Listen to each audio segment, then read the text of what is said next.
Good evening. Good evening, good people. Welcome. Welcome to another Thursday edition of Pro Fan Talk. I am your host, Marcus Thomas. And we got a lot of stuff going on. Glad you can make it. Hoping you're having a good Thursday. Almost to the end of the week. I'm up in the Northeast, right across from Philadelphia. So wherever you are, I hope your weather doesn't suck too bad. Hope your packages are making it on time. I hear that's an issue too. But great week of football. Great week of football. Wild card weekend. Didn't end so well for my birds. That's the way it goes down. We'll be back next year. We'll get into that a little bit. Had some other good games. That Buffalo defense is tough. And Josh Allen is coming into his own. That boy is balling. And he's balling like we knew he could run, but it seems like now he knows he can run.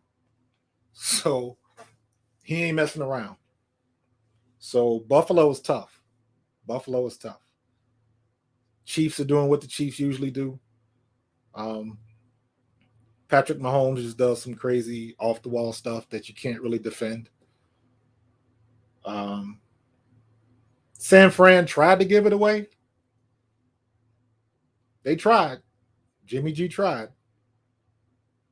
But that last play by Dallas, that's going to haunt them for a whole nother year. And got to be honest, not mad about it. You know how we Philly faithful feel about them Cowboys. So they talk enough stuff. So when it's time to get that spoonful of crow, you know what? That one's going to sting. That one's going to sting because Dallas was a better team than San Francisco.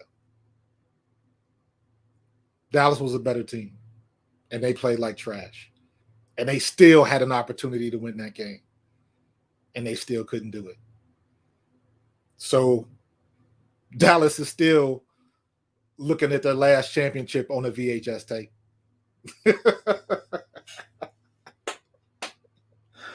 They still watching their last Super Bowl on a VHS tape.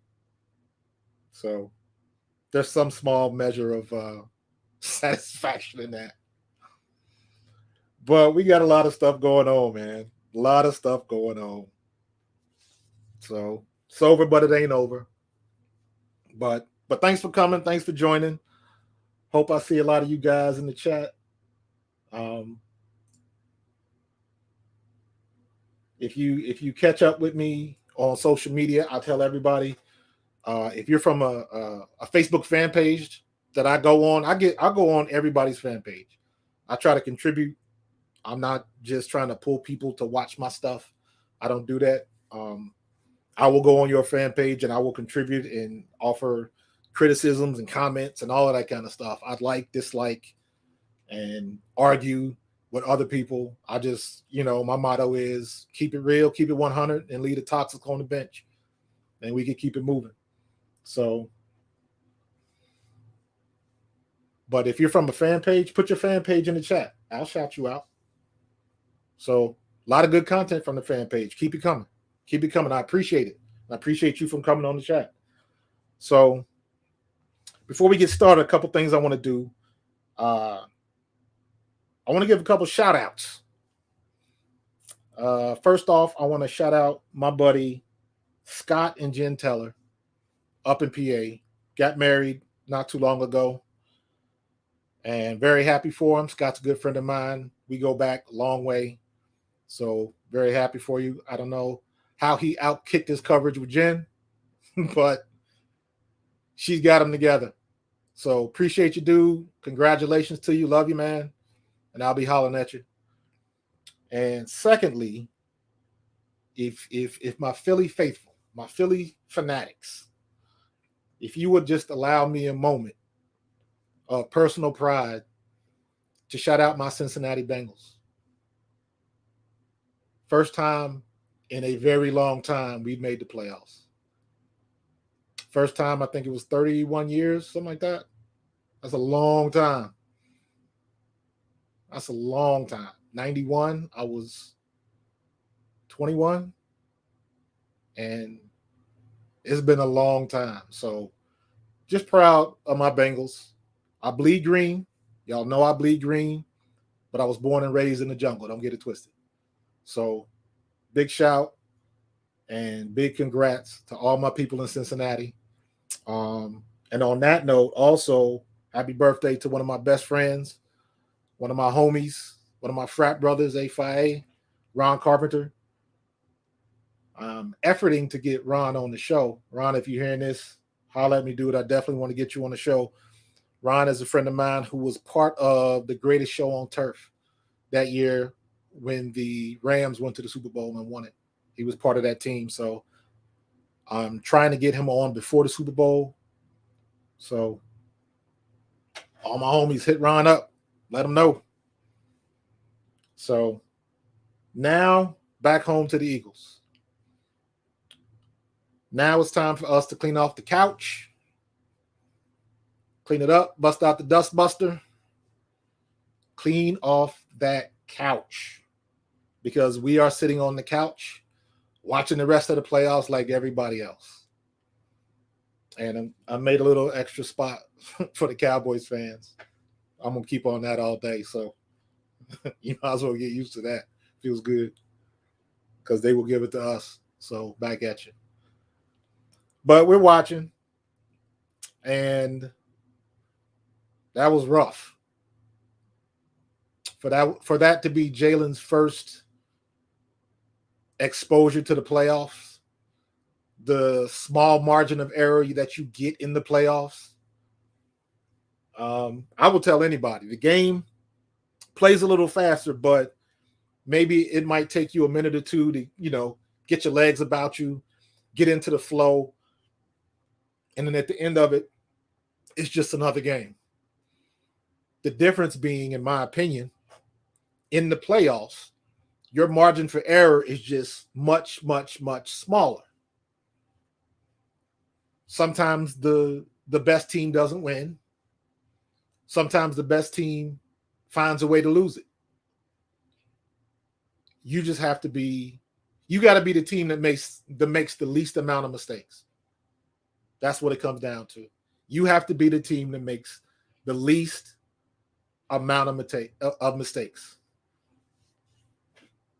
So, like when I was watching the San Fran and Dallas game, and San Fran had the ball, all they had to do was get the first down. And they had that crazy play by Deebo Samuels. That boy is a beast, but he was a couple yards short. And they moved the ball back, rightfully so. That was the right call, in my opinion. And all they had to do was get 6 inches to get the first down. And they put their offensive lineman in motion. I didn't understand why they did that. Why wouldn't you just line it up, do a quick snap, and pound it right off either the left or the right? That's up to the quarterback to look where the gap is or where he sees he should go and do what he has to do. All he has to do is literally just fall forward, stick the ball forward. They did extra, and they didn't have to do it. And they put themselves in the bind for that. I blame the coach for that, number one, because that was a stupid play, in my opinion. And Jimmy G, come on, man. You gotta know that your guys got to get set.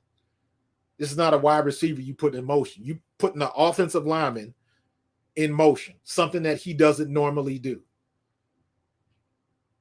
And you snapped the ball too fast because he didn't even get set. It wasn't even close. Wasn't even close. My question is, why would you do something like that at that time?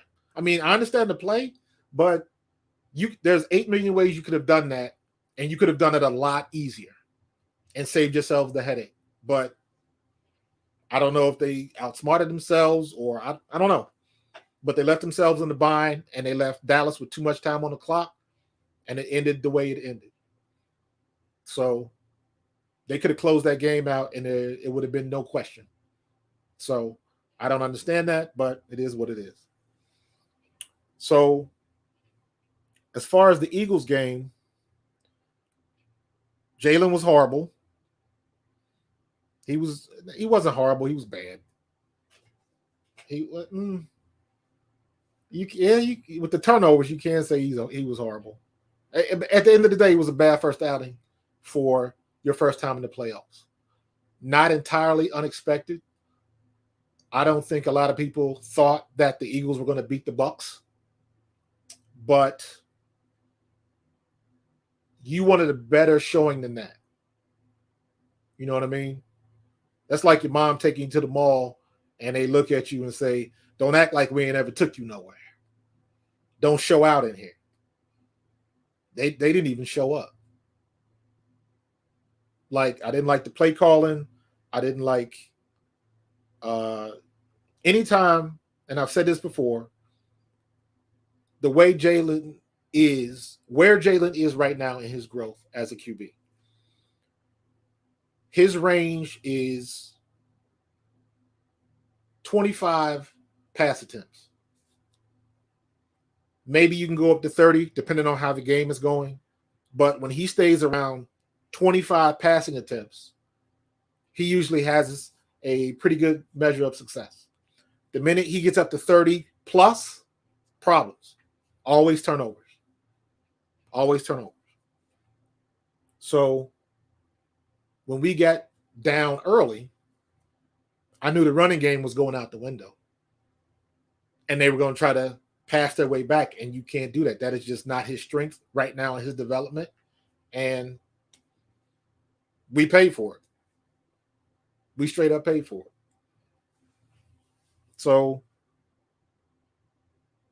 was he exposed? I saw a couple of things where people were a lot of stuff on social media where they were saying was he exposed. I don't think he was exposed. He didn't show anything that we didn't already know. So it wasn't like a big revelation. Like, oh my God, why is he struggling to pass? He's been struggling with that all year. That is not anything new. So we knew that was coming. We definitely knew that was coming. Lee Grimes says it was horrible. Charles Barkley voice. That's funny. Yes. Yes. Charles says, agree with the poll. Bucs had a perfect defensive game plan against Hurts and the Eagles offense. Eagles couldn't figure it out. That's my issue with the game plan.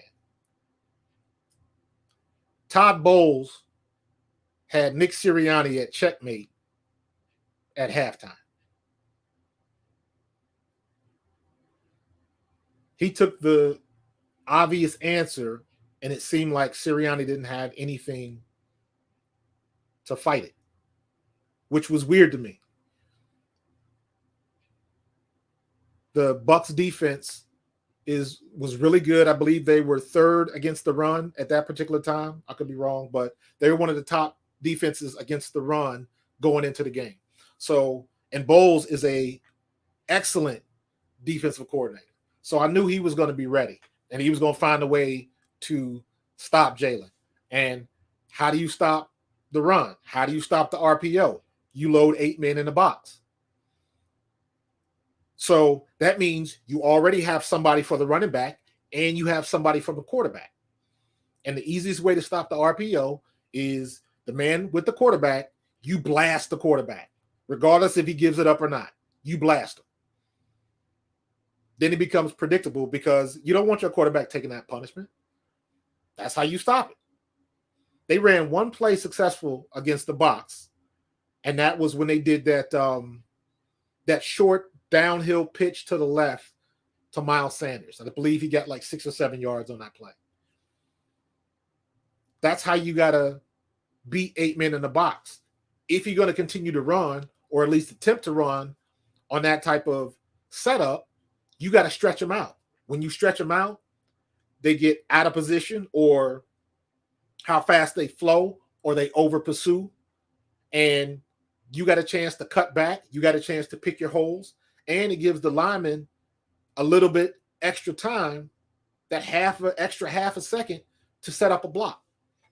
Get around the corner, get the hips around, seal somebody inside, take somebody outside, whatever the case may be. If you're going to go up against 8 men in the box, you have to stretch them out. He didn't do it. We do that same stuff where you line up and gun, and that's a dead horse with me. I'm a traditional I formation guy, one back set. Get your running backs going downhill. Stop all of that side-to-side stuff, man. You can do it sometimes, but depending on what defense you're playing against and the personnel that they have, you got to be – most people are too fast for that. That comes later in the game when you've established that you can run and pass and do some other things, because then you get to a point where the defense doesn't really know what you're doing. Now they're going by the game plan. Now they got to go by what they watched on film. What I mean by that is they got, when you see the coaches with them big play sheets, they got all of them defenses versus potential plays. And they look at the plays like, well, all of the film study that we watched, they ran this play on this down and distance 58% of the time. They ran this play on this down and distance 38% of the time. And they go by percentages and they take the best guess. They usually run this 60-something% of the time. This is the right down and distance. We're in 3rd and 7 to 9. So this is the play that they will most likely run. Or here is a series of plays that they will most likely run. And here is a defense or an offensive play that to counter it. That's how you do it. And it seems like we wasn't ready at all. We talked about, I don't know if anybody checked me out on social media. I put that some comments from Ray Dinger, and he was saying the defense that the Bucs ran is the same defense they've been running all year. And if you watch tape, you know that teams that were successful against the Bucs attack outside the numbers with their wide receivers, because you could see it that they were playing very far off of our X and Z receivers. If you were on the outside, their DBs did not come up to press you. They were like 5 to 9 yards off the ball, depending on down the distance. And we didn't attack that until midway through the second quarter when we were already down by 17. So now we're trying to play catch up. And everything gets thrown out of whack.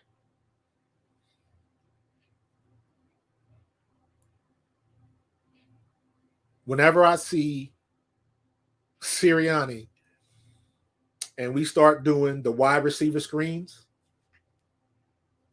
it is my opinion that he doesn't know what he wants to call. Whenever we go to those wide receiver screens, I'm like, why are we throwing the ball sideways? We really haven't had any success in running those most of the year. It's been 50-50, and for me, that's not good enough. It's very predictable. So as soon as you see a certain formation, you kind of know what's coming. And I don't think it seems like we just don't have the personnel to execute that play for whatever reason. They're always trying to put Jalen Reagor on a jet sweep or something like that. It's like, stop it with that. Stop it with that. Jalen Reagor's a big source of controversy right now because I watched the press conference and they seem to want to keep him. They can cut him, but they're not going to cut him because they're not going to lose that money. They're not just going to give that money away. So they're going to keep him on the team and they're going to get what they can get out of him. I understand that. But what makes the successful coaches in the NFL are the ones you're either you got the type of personality as a coach where you can pull the most out of every player you got on your squad. Everybody can't do that. That is a personality thing. You get some coaches, it doesn't matter if you in little league, high school, college, or whatever. Everybody's had a coach or a friend or a coworker or something like that. That person has that type of personality where you will run through the wall for them. Whatever they say, yeah, I'll do it. All right, I got you. I'm going to take care of it. They don't want to let you down. So the other part, the other personality is somebody like Belichick or somebody like Bill Parcells or somebody like Jimmy Johnson, who know what they want, know exactly what they need from a particular player or a position. And if you are not giving them what they need, they are not afraid to cut you. It ain't personal, it's just business. Sirianni is getting he's getting the locker room on his side. They've bought into him, which is a good thing. The flip side of that is the part that nobody wants to deal with. You got to be strong enough to put the feelings aside to do what's best for the team. And you either got to sit somebody down or cut them. And the coaches that know how to do that usually are the ones that have success. They're usually the ones where they don't keep players too long before they let them go. Belichick has been notorious for that. If somebody, for whatever reason, doesn't fit the scheme that he's trying to do or the changes that he's trying to make, he'll let them go. Let veterans go. There's been stories like that last 5 to 10 years with Belichick. For those of you that can remember back when Parcells was still coaching, there was always a well-known rumor that Parcells had his guys. Parcells had his guys. No matter where he was, if he needed a role to fill, there were some people that he had on speed dial. It was like, I need you to come in because I need you to do this, or I need you, let me sign you for a couple games because I need you to teach this to the young folks that are already here. So he wasn't afraid to say, I got to let you go. If you're still available, I'll bring you back, but this is business. And I'm hoping Sirianni doesn't get so friendly that he can't make those decisions. Jalen Reagor being the biggest, most obvious player in that situation. With his performance, I don't care if he's a first-round pick or not. With his performance, there's no way he should be starting, or he should be a number 2 or a 3. When you get Quez Watkins, when you get Ward, they're both playing better than he is. I'll even say put Stillwell at a receiver. Put him in the slot every now and then. Whatever you got to do. Whatever you got to do. I think that is a part of the reason that cost Dallas. Because Pollard was balling better than Zeke. But they kept putting Zeke in there. Now you finding out he's hurt and this, that, and the other. I'm like, why wouldn't you play the kid? Keep playing Pollard. But they get caught up in that money. So we'll see what happens. We'll see what happens. Let's see what the polls are saying. We got new comments. Let's see. What's up? Big news. Talk to him, fam. Let me see. Sure enough, 215. I know that Nick is going to be the head coach going forward. However, they should pair him with a better offensive coordinator than Steichen. Hopefully we get an OC that's a former quarterback like Ken Dorsey from the Bills. I'm not mad at that statement. But the thing with that is whoever that person is has to mesh with what Sirianni wants to do. We throw out, and I'm guilty of this as well, we throw out names and coaches and people who we would like to see, but if that OC or DC doesn't match up with what the coach is trying to do, it's not going to work. It's going to end up like what happened in Miami with Flores. Flores is a great coach. Why did they fire him? They fired him because he wasn't getting along with some of the people that were making the decisions and some of the, I guess, philosophy of which way they wanted to go. Because clearly Flores didn't want Tua. He wanted Deshaun Watson. And I guess he let them know that. But that's a big reason. That's not the only reason, but that was a big reason why they ended up letting them go. You don't let go a coach that just changed your locker room to a winning locker room. You don't do that. Well, you shouldn't do that. Teams do it all the time. So if we do get another OC, they got to line up to what Sirianni's trying to do. I hope we don't. I don't want to see Jalen Hurts have to learn another offense. That is, in my opinion, that is not an excuse.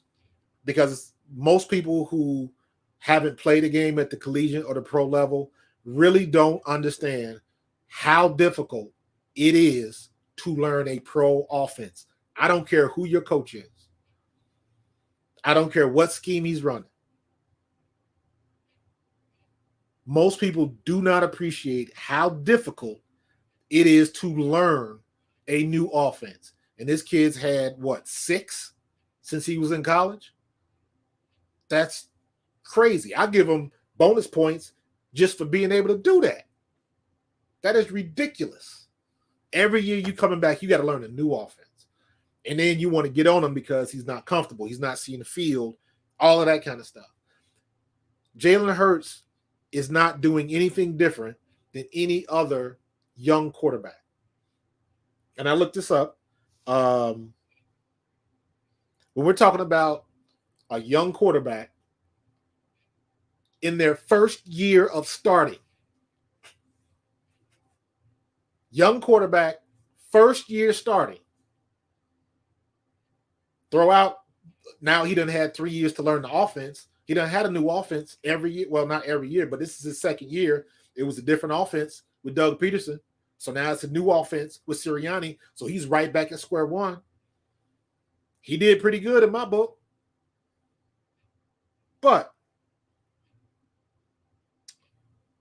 compare it. I'm just 1, 2, 3, 4. I got 5 players. Lamar Jackson, Josh Allen, Michael Vick. 4. Lamar Jackson, Josh Allen, Mike Vick, and Kyler Murray. When you compare their first year as the starter, Jalen Hurts is as good or better than everybody I named. As good or better. So I think a lot of people get caught up in what Jalen looks like. And I'm not talking about race or nothing like that. I'm talking about what he looks like as far as being a second-round pick. He's not 6'4". He doesn't throw like everybody wants him to throw.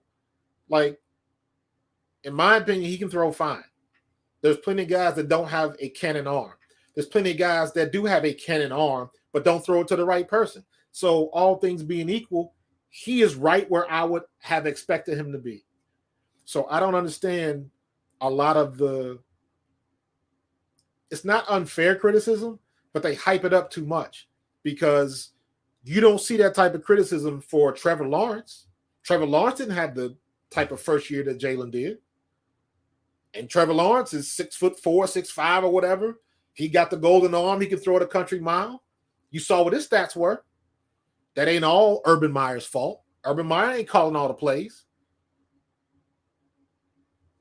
So you got to have the right expectations of what you want from your quarterback. Everybody's falling in love with Justin Herbert. You got a young quarterback that's lighting it up in the league. You go back and look at every draft pick, however many years you want to go back. Out of all of those draft picks that were quarterbacks, how many of them panned out? Who's the best quarterback in the league right now? Mahomes? When did he get drafted? Was anybody checking him out when he was at Texas Tech? Not really.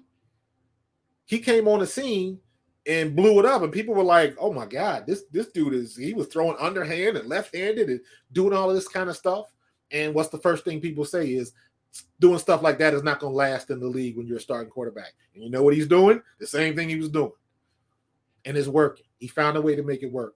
Point I'm trying to make is everybody's not going to start out lighting it up like Justin Herbert. For every Justin Herbert, you got 8 people like Jameis Winston, Ryan Leaf, and a whole host of others that you can name.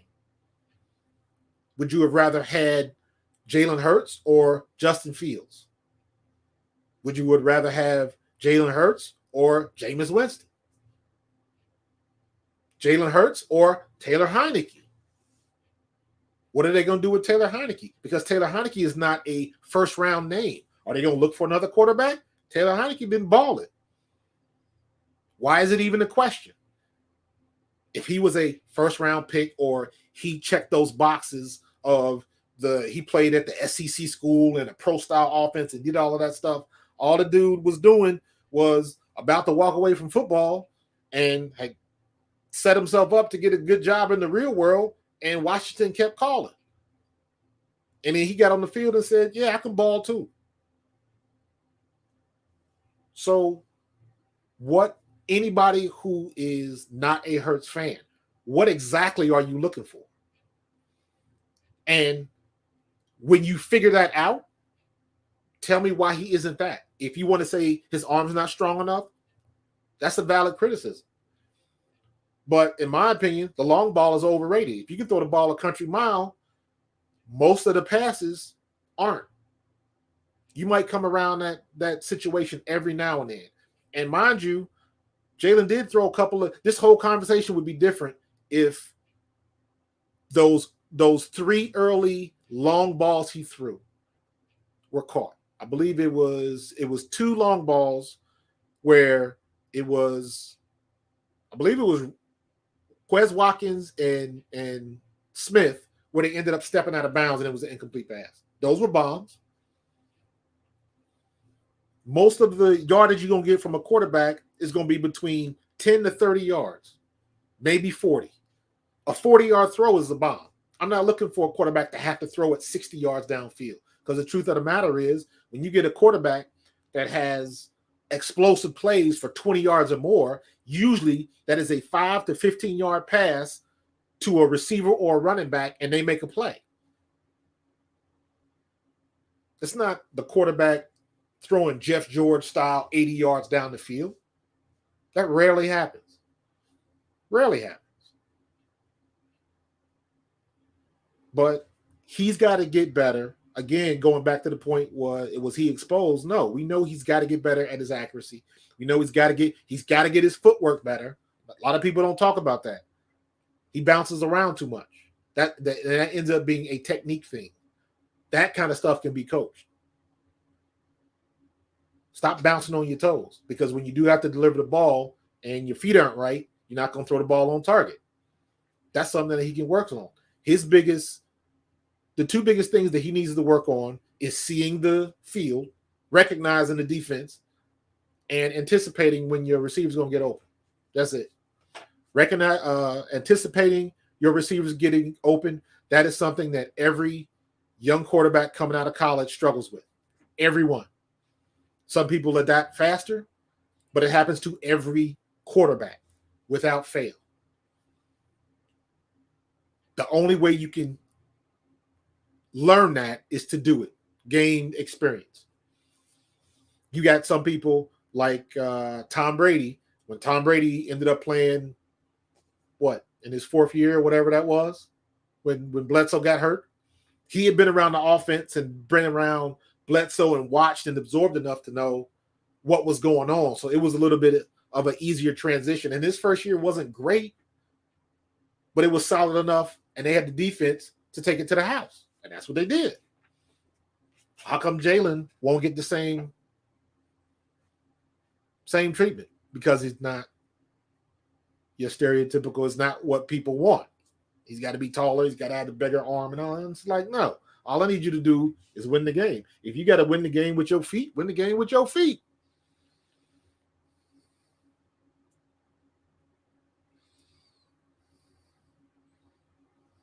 See what's going on. What else is going on in the chat? Honestly, let me see, put this up. Honestly, Hurts lost me on the Giants game. Erratic in the pocket and doesn't see the field and stay in the pocket. I also agree that the big arm is overrated. Yes, I agree. I'm still mad that they lost that Giants game. Still mad that they lost that game. He was horrible. He was pressing. In my opinion, I thought that they just knew that they were going to roll over the Giants. And it was almost like, all right, I'm going to show that we can pass a little bit more. Like they just went away from what we did best and we paid for it. I still say Jalen Hurts is most effective as a passer when he is under center.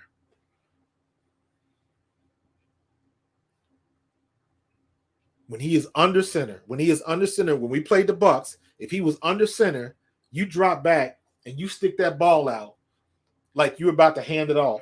Play action pass. It might not fool anybody, but the only thing it is designed to do is to make those linebackers, that second level, take a step up. If they take a step up, you've created a 3-step gap. When you got receivers running middle,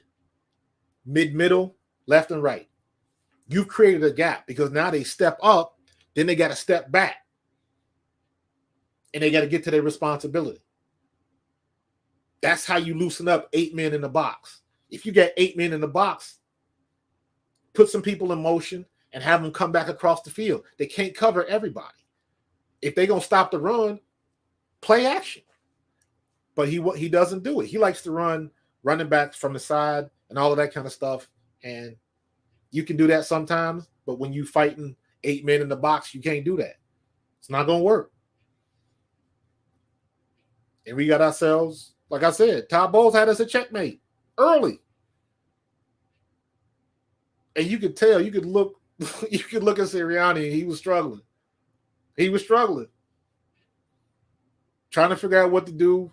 And all of a sudden, here we go with the wide receiver screens. He's stuck. What else is going on in the chat? Let me see. Jason Gillespie, how he blew it with Rhaegar and JJ. All right.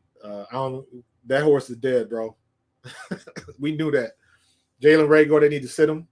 I know they tried to give him a boost of confidence, but they moved him to wide receiver 3. Here's my prediction for Jalen Rhaegar next year. They're not going to cut him.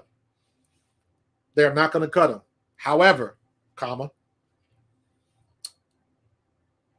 I don't think he starts next year. I think there will be another veteran wide receiver that they will get via free agency and another rookie from wherever, free agent, whatever. There'll be other wide receivers in camp that are going to challenge him and play better than him because the pressure's all on him. Because now everybody sees it. Because now let's take, as bad as he was, take last year out of the picture. Same thing with Jalen Hurts. Take last year out of the picture, like him or not.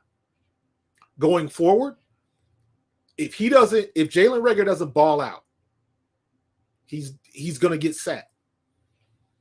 They're going to put him on the bench. He's not a good kick returner. He's not a good punt returner. He had that one good punt return, and he got lucky. I still say Stillwell should be back there or just get another punt returner. Do something. There's got to be somebody else that's decent at playing special teams that they can use to do returns. So I don't think Jalen Rhaegar is going to start next year. Jalen Hurts is under the same pressure. In my opinion, he has. Lee Grimes said, "Waterboy." It's funny. Jalen Hurts has earned the right to be the starter for next year, in my opinion. He's done enough. He made it to the Pro Bowl. I don't care if you think he should be there or not. Somebody had to vote him in. And when you put that many rushing touchdowns for a quarterback, it means something. I don't care how you win. It doesn't say UW for ugly win. It says win, period. I don't care how you get there. It would be nice if he could throw the ball for 300 yards a game, but he doesn't. And he still wins game in spite of that. The other part will come. Now, going forward, next year, Jalen Hurts is the man, so it is his job to lose. So, by Howie Roseman and Nick Sirianni being in that press conference, and they're publicly backing Jalen Hurts, what did you expect them to say?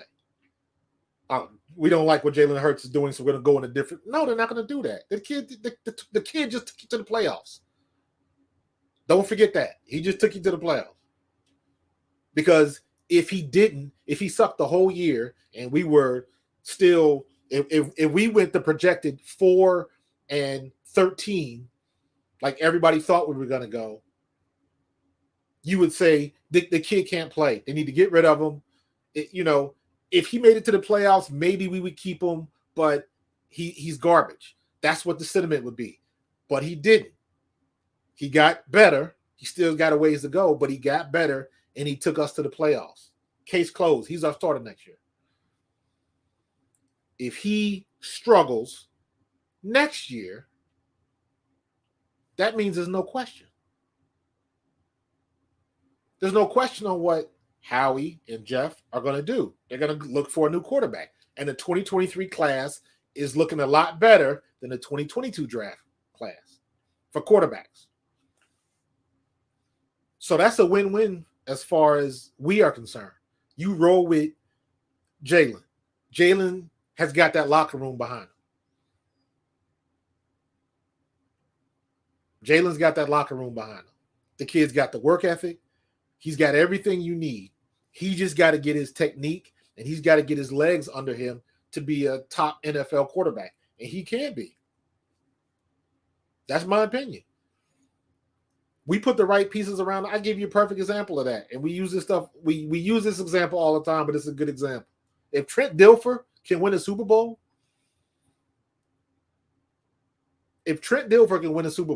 with Baltimore, and yes, that was a defensive squad, but at some point in time, you got to put points on the board. That simple. You mean to tell me Trent Dilfer, you would rather have Trent Dilfer or Jalen over Jalen Hurts? I wouldn't. So you got to get a kid time. Now, if next year he's still struggling and doing the same things, then it's like, okay, now you can go in a different direction. And he proved that he's not ready. Ain't got no problem. Do what you got to do. That's Howie. That's what you get paid to do. Make it happen, bro. Let me see. Howie needs to get fired if he struggles. No, he doesn't. Howie's not going nowhere. Get that out your head. Unless Howie walks into Jeffrey Lurie's office and smacks the hell out of him, they ain't firing Howie.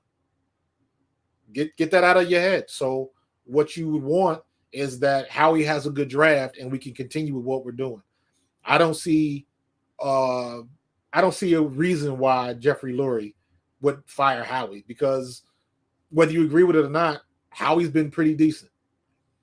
Yes, he's got the obvious whiffs with Jalen Reagor and J-Jaw and all of that kind of stuff, but he's got some hits too. He's got Jordan Mailata.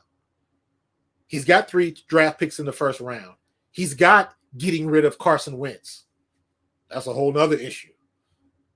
I don't know what's going on with Carson, but when the owner starts cutting you publicly, whew, struggling.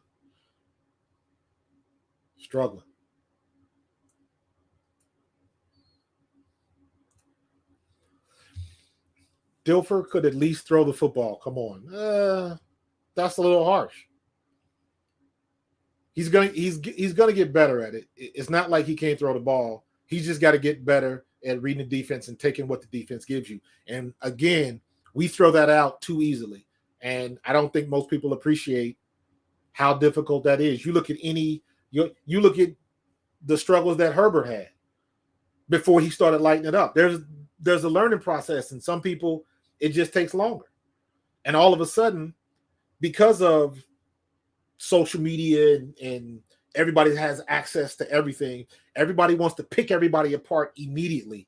And it's like, these are the same struggles a lot of these quarterbacks went through the last few years, back when I played in the 90s, before I played in the 80s. It's the same thing. Everybody struggles with the same thing. It's just everybody didn't see it and everybody didn't have an opinion on it. It's no different. So saying that, Dilfer can throw the football, not much better. And you're looking at a situation where, what was Dilfer's stats down in Tampa Bay his first year starting? Go look those up. So you gotta temper the expectations for your first year starting quarterback. Justin Herbert is not a dime a dozen. If everybody who was anti-Hurts got their way, who would you want? Who would you go in the draft to get?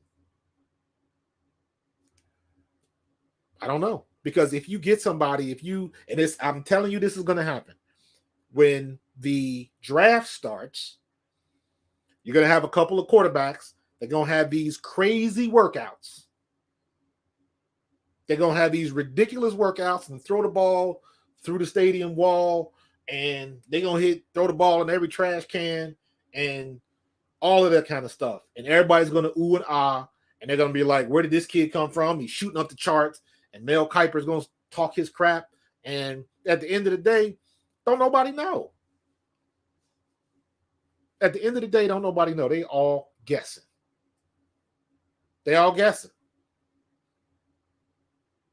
Nobody knows what's going to happen with nobody knew that Ryan Leaf would happen. They struggle to, they still want to, what's the guy what's the kid in New Orleans? Taysom Hill? Do they want to make him a quarterback? Not a quarterback? You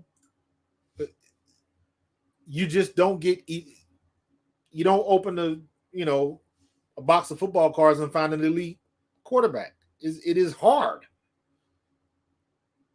It's a lottery. You got 1 in a million. 1 in a million. And then you got the people the diamonds in the rough that slip through the cracks. Tom Brady slipped through the cracks. Tony Romo slipped through the cracks. We really don't understand or appreciate, again, in my opinion, how good Donovan was. Donovan was the first pick, and he lived up to expectation. He lived up to expectation. Did he win the big one? No. Jim Kelly lost 4 of them.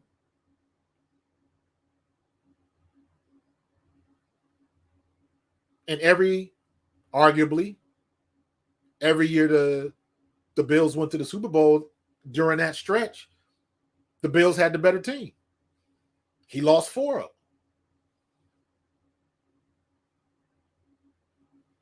Dan Marino went his rookie year, never went back. It is not easy. I don't care how good you are.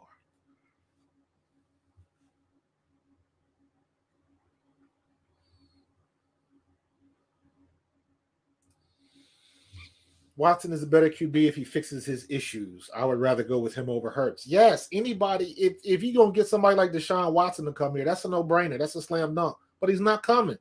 He don't want to come to Philly. He's trying to follow Brian Flores wherever he goes. If Brian Flores goes to New York, if he ends up with that New York job, guess where Deshaun's going to be?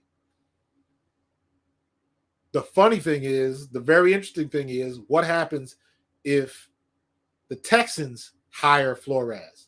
Is Deshaun going to stay? It's a lot of heat down there. And I heard he's trying to get people to sign NDAs super quick. I don't know. Don't know. What else we got going on in the chat?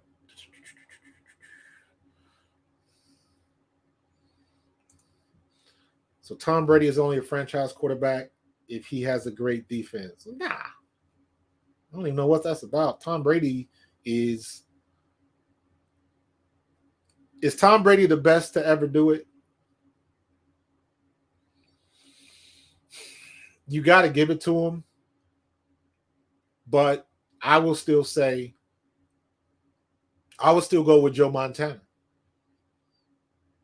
For the simple fact that there wasn't the rules on the quarterbacks.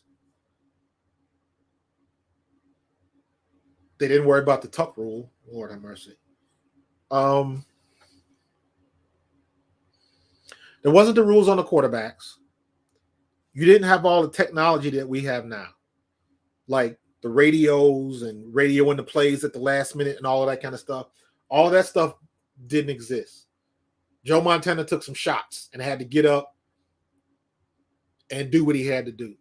So, for my money, would Tom Brady have been able to last when Joe Montana played? No.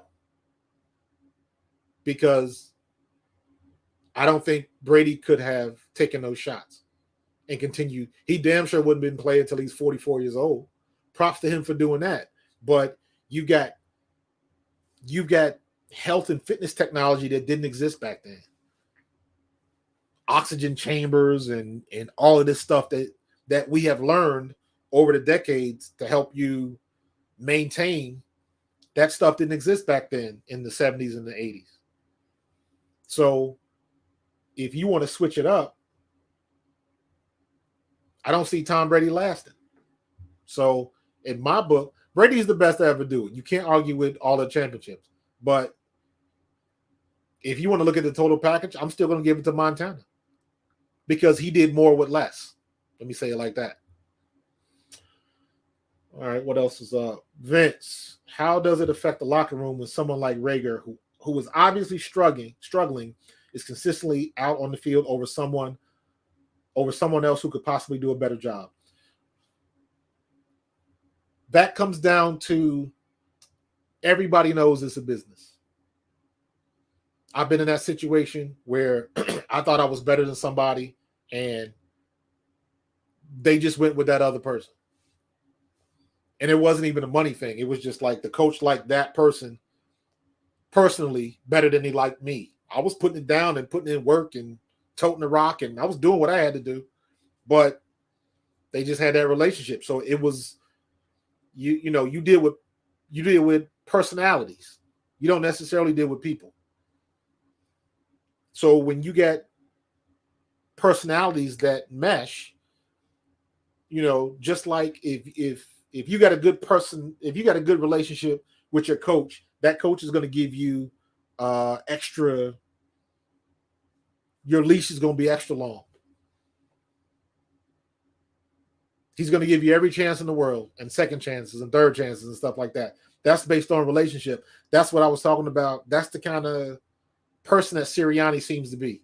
He builds a relationship with the people, so it's more than just business, which is good because that cultivates that locker room mentality. Like, I want to run through the wall for you, coach, which is good. But at some point, you have to be able to cut ties with somebody for the business. The business is winning championships. And if that kid is not going to help you win championships, you got to look him in the eye and be honest with him.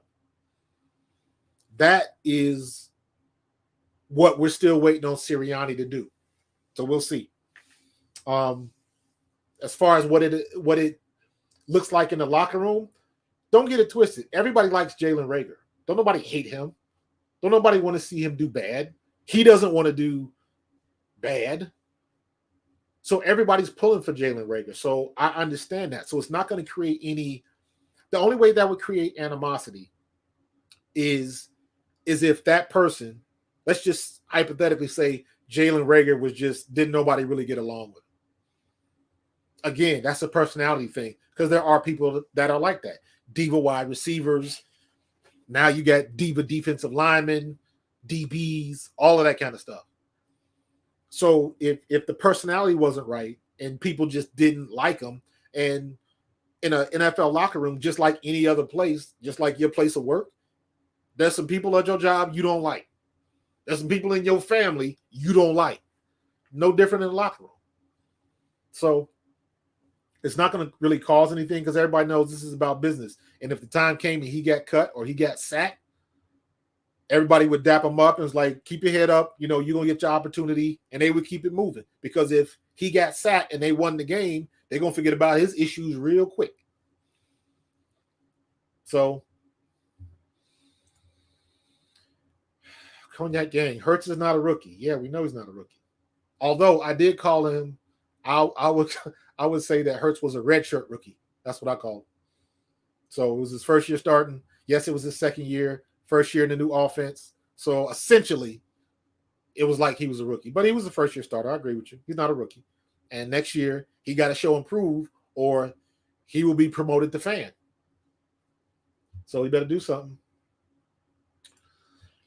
Big Moose. Rager has literally hurt this offense and team. Negative yardage, drop passes in key moments, lack of effort on the field. He's got to be buried in the depth chart, wide receiver 5 or something. I don't disagree with you. I don't disagree with you. But let me ask you this. If you were Rager, would you go to the coach and say, sit me down? No. If the coach going to keep plopping you out there to play, you keep playing. That's what you do as a player. That, Big Moose, your comment right there, that is squarely on Nick Sirianni. Squarely.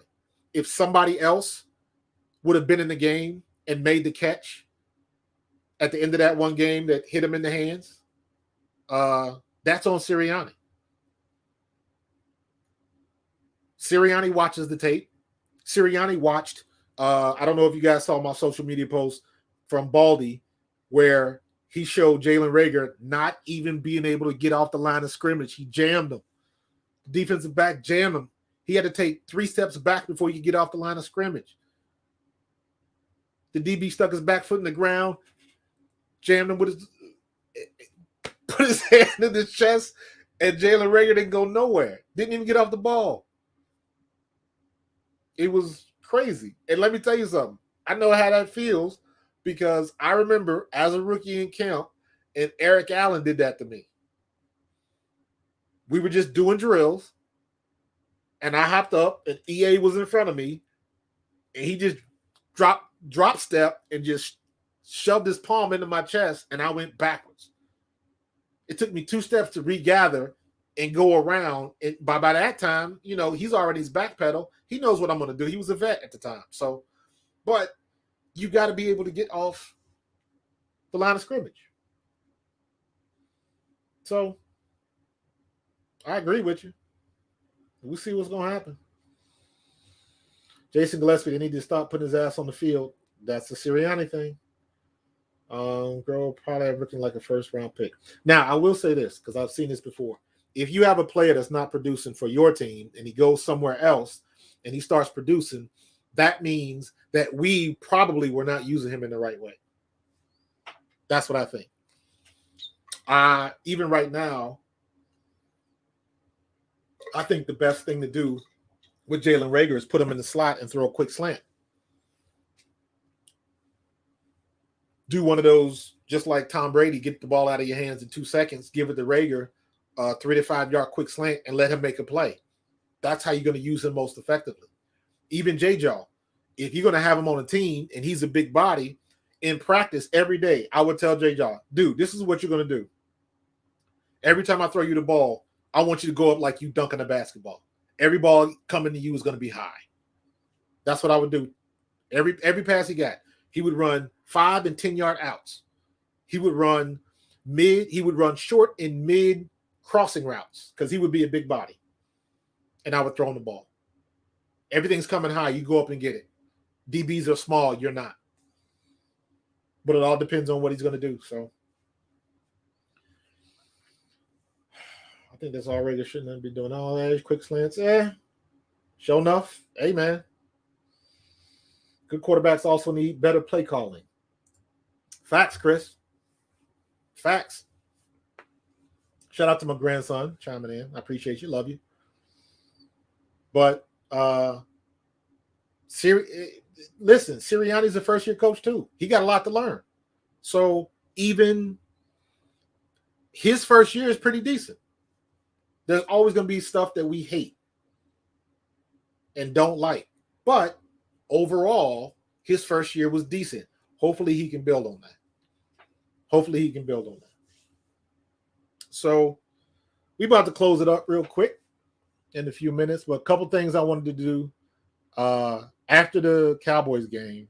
Man, these memes started flowing, and I was on the floor rolling because they kept coming. So I copied some of them, and I wanted to show just so we could have something to laugh at. And so, you know, put your comments up.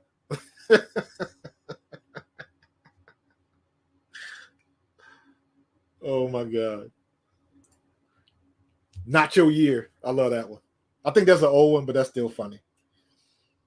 Not your year with Dak on the Doritos bag. Somehow I really, really, really want to believe that there's a bag of Doritos like that somewhere.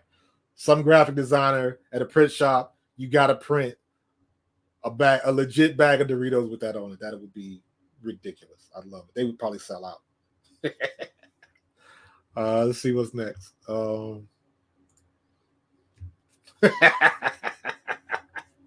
Yeah, I'm free up next weekend. Why? What's up? Because you're on the couch, son. Oh, my goodness. That's a good one. What is this? This one says Madden. Let me see. Nobody. Cowboys with 14.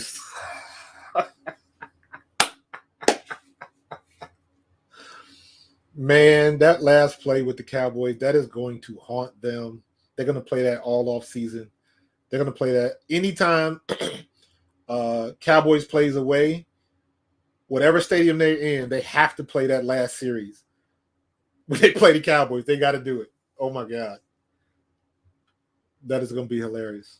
What's next? Mr. Side Chick. This dude was all over the internet, and come to find out, the girl that he's with is his side chick, and he ended up getting busted because of this. People are stupid.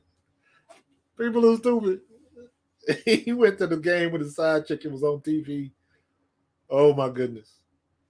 Just to disdain. And this was the one that made national. This was on every show. This lady, oh, my God, this lady's face right here. Boy, she wasn't having it. She was not having it. Because I remember me and my wife were watching the game, and we pointed that out. As soon as they showed it, I was like, oh, she is going to get it. And she has been on every meme. I hope she's capitalizing off all of this because her face is everywhere. She got to get some type of national commercial or something. Like, I don't know. She should be like on the Snickers commercial, like, want to get away? Something like that. Because, oh, my God, that face. She is not happy. So, we got anything else? What is this? Oh, this is what I want to show. This is not a meme. This is, I Snapchatted somebody. Not Snapchatted. I screenshotted somebody's in a fan group. And they were saying Jalen Hurts is better than Kyler Murray. And I was like, come on, man. Like, I'm a Hurts fan, but you got to keep it 100, man. No, he's not. He's not even close. So, but I don't know. After the way Kyler played the other day, oof. So that's funny. That is funny. I think I'm going to keep doing that because, nothing like a good laugh like that, especially when it's against the Cowboys. Some real quick news. I told you about Jim Irsay, what he said about Wentz. He did not like the way Wentz played, and Wentz's job is in trouble. And that just makes the deal that Howie made that much better. So props to him. And also, Derrick Henry is not cleared to play yet. I think he will be, but there's still question marks. So I don't know how that's going to go. I don't know if even if he does play, will he be effective? I don't know. So we'll see. Going to be a lot of good stuff. Some good games, man. Good games. I'm pulling for hometown. I think Cincinnati can beat Tennessee. Burrow is hot right now, and even if Derrick Henry does play, he's got a lot of rust on him. So will he be effective? San Fran and Green Bay, I think that's Green Bay all day. Although they better do something with Debo, because Debo is no joke. That boy is the truth. But A-Rod is in the zone right now. A-Rod is stupid. The stuff that he's doing is like he's seeing the field like crazy. It's I don't know. A-Rod is in a whole nother level right now. LA and Tampa Bay. I believe LA can beat Tampa Bay. But this game is going to be determined based on what LA's defense does. I want to see what Jalen Ramsey is going to do against and what kind of game plan they have against Brady. They can beat Brady. So I'm pulling for LA. Buffalo and KC, that is going to be a game. That is going to be a game. That Buffalo defense was hitting.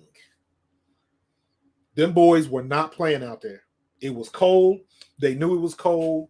And that's the first time I've ever seen a Patriots team that looked like they didn't want to be on the field because they were cold. Buffalo was all over the Patriots. They made the Patriots look horrible.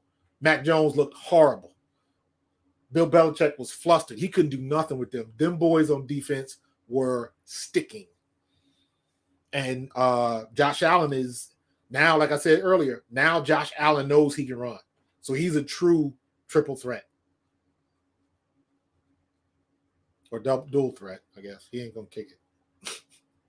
But Josh Allen is the truth right now, and he's playing at a high level. Buffalo defense they are in the zone right now. So KC got a game.